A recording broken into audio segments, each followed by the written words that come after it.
difference makers. We talk so much about having them on your roster as an NFL team. And for the Dallas Cowboys, they have a bona fide difference maker in linebacker Sean Lee. This season alone, the Cowboys are 62 when he's on the field. And they're 14 without him. But Lee is also 31 years old.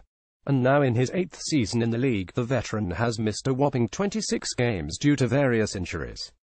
Just this year alone, Lee has already missed 5 games due to a nagging hamstring injury.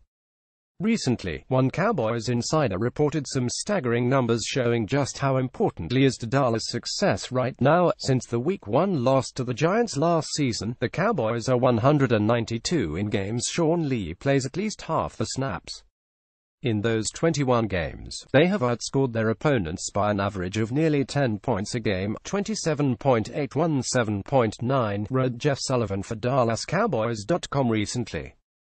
In the 7 games Lee hasn't played half the snaps, the Cowboys are 16 and have been outscored by more than 11 points, 29.017.7, after being out 4.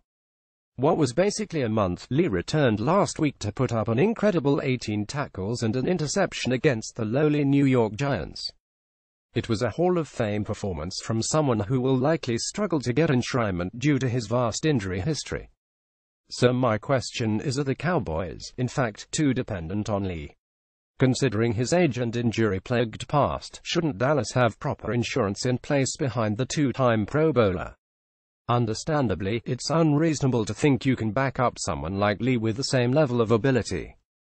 But surely, growing someone with similar potential to learn directly from the veteran isn't too much to ask. For me, that player appears to be Anthony Hitchens. We've seen Hitch be effective with and without Lee in the lineup. And we've all witnessed his growth as a player in Dallas. Although he's not the linebacker 50 is, Hitchens is only 25 years old. And before this season, the fourth-year linebacker had never missed a single game due to injury. But according to some Cowboy insiders, they don't believe Dallas will be able to retain Hitchens this offseason, who is scheduled to become a free agent at year's end. And that's in part due to the Cowboys' other contract concerns: DeMarcus Lawrence, Zach Martin, David Irving, and the emergence of second-year linebacker Jalen Smith. Beyond Hitchens and Smith on the linebacker depth chart are Damian Wilson, Justin Durant, Kyle Wilber, and Justin March-Lillard, none of whom appear to be earmarked as Lee's potential replacement on the weak side. Instead, you might expect the Cowboys to look to the upcoming draft in order to solidify the depth along the linebacker core. The truth is, the Dallas Cowboys are too dependent on Sean Lee. And, yes, adding quality depth behind him will help. But raising the play of the defense as a whole is really the key, so that missing a single player doesn't drastically drop their chances of success. Especially a 31-year-old like Lee, who possesses the injury history that he does.